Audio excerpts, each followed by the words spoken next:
Neste momento nós fomos notificados, essa notificação tornou-se pública e toda a gente viu quais são os pontos que em concreto o Ministério da Justiça, digamos, nos impele a fazer estas ratificações.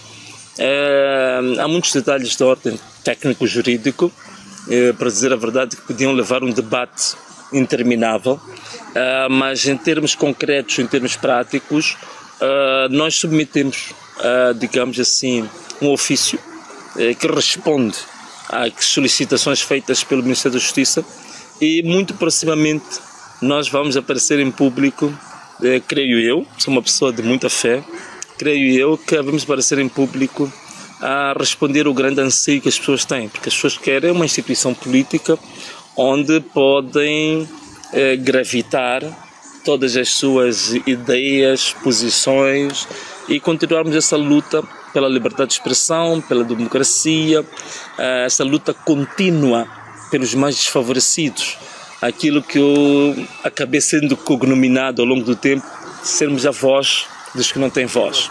Yeah. Se isto fosse uma manchete de jornal imprensa, eu podia escrever que Venâncio Mondlane está otimista quanto à aprovação do partido Ana Malala. Sim, pode ser. Estou extremamente otimista porque eu já passei por situações das mais variáveis. Okay. Não é como dizia o apóstolo Paulo, dizer que estou experimentado para tudo. Eu estou experimentado para viver uma vida regalada, uma vida folgada, mas também estou experimentado para viver uma vida difícil, nos pedregulhos de perseguição, nas situações mais adversas. Então estou experimentado para tudo. Então já não me abalo muito com esse tipo de situação. A única coisa que eu agradeço todos os dias é Deus me manter com vida, de me manter o meu vigor intelectual, psicológico, físico e nunca perder os valores e princípios que sempre nortearam a minha luta. Então essa para mim é a maior gratidão que eu tenho da minha vida. O resto, as emboscadas, as armadilhas, as perseguições, os atentados, tudo isto é um pacote que eu considero que é a cruz que eu próprio aceitei e decidi carregar. Portanto, eu não posso reclamar disso. É algo expectável. Eu já esperava que não seria um processo fácil. Aliás, se o processo fosse fácil também não interessava, não é? Portanto, nessa vida eu sou daqueles que digo que fui predestinado para poder passar pelas coisas mais difíceis para provar de fato, quando tudo estiver ultrapassado, que não foi a minha sabedoria, que não foi a minha inteligência, que não foi a minha capacidade. Foi algo superior à capacidade humana que esteve sempre me conduzindo. Então, se o processo for fácil, eu vou dizer que o Clemente é inteligente. Eu vou dizer que o Clemente é esperto. O Clemente é mau. Nessa expressão que os jovens usam hoje. Mas, no fundo, para mim, o Senhor Jesus Cristo é que é verdadeiramente mau na minha vida. Amém. Portanto, toda a honra, toda a glória que tem recebido atribui ao Senhor Jesus. Mas nada. Eu sou produto disso. Okay. É assim, eu hoje não queria estar aqui a pregar, mas eu queria dizer uma coisa. Há várias formas de milagres. E às vezes as pessoas falam de muitos milagres. Um dos milagres que as pessoas gostam muito de falar é o milagre financeiro. Né? Quando você tem um teu bolso cheio de dinheiro, tem a sua conta bancária cheia de dinheiro, tem uma boa casa, tem um bom carro, não sei o quê, e a pessoa diz, eu sou muito abençoado, porque materialmente, financeiramente, tenho poder, eu estou muito bem realizado. Mas uma coisa curiosa, para mim, o maior milagre que já aconteceu na minha vida é a minha conversão a Cristo. Esse milagre para mim foi o maior de todos. E não só uma conversão por carregar uma Bíblia, pôr na axila e ir à igreja, mas a minha conversão do meu interior, do meu íntimo. Quer dizer, este encontro com Deus, sentires a presença de Deus todos os dias na tua vida. Olha, para mim é o maior milagre de todos eles. Posso ter o bolso vazio, posso não ter dinheiro na conta bancária, posso não ter carro, posso estar a passar das dificuldades materiais, das mais, digamos assim, humilhantes. Mas se eu sentir que a presença de Deus é comigo, isso para mim acaba compensando tudo, dá uma dimensão de realização jamais vista. Mas para as pessoas perceberem isto, que que não estou aqui só a mandar papos, tu precisas ter uma experiência privada com Deus. Então, enquanto a pessoa não experimentar isto na vida, a pessoa vai pensar sempre que é um papo de ocasião, de conveniência. Enquanto ninguém estiver numa situação do Clemente, do que é você estar na situação de a fonte que dá pão para alimentar a criança em casa, de pagar a luz, de pagar a água, de pagar a renda de casa, de pagar os estudos, de pagar o hospital. Quando tu tens uma criança que fica doente à noite e tu chegares no hospital não teres uma nota para pagar a consulta, enquanto a pessoa não estiver numa situação dessas na vida, quando o Clemente diz que eu larguei, o que larguei é nome dos meus valores, vão dizer que o Clemente só está aqui a mandar papo.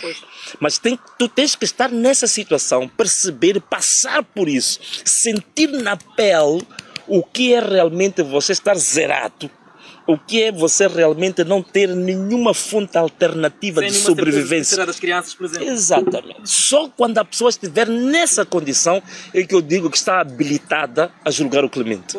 Então, se a pessoa nunca passou uma situação dessas, nunca perdeu o emprego, se a pessoa nunca foi perseguida, se a pessoa nunca sofreu um atentado, se a pessoa nunca foi raptada, se a pessoa nunca ficou com um negócio falido porque disse a verdade quando queriam que ele ficasse calado, se você nunca passou por essas situações, não está habilitado a julgar quem quer que seja que esteja na situação idêntica. Eu vou fazer uma provocação nesta deixa que o Venâncio Milhano acaba de fazer. Sim. Por exemplo, sei que tem uma filha menor. Claro. E que o ano letivo da sua filha acabou sendo afetado neste processo. Claro. Pode elaborar um pouco a frustração de uma criança não poder terminar olha, dos meus 3 filhos, 2 deles, felizmente, estão a estudar fora. Eu acho que as pessoas já ouviram muita conversa sobre isso. Mas eu tenho uma filha que realmente era a melhor da escola, sempre esteve no quadro de honra. E ela tem mais ou menos o ADN do pai, quer dizer, ela gosta muito de lutar pelas coisas até a última gota de suor. Ajudar o próximo. De ajudar o próximo, mas não só.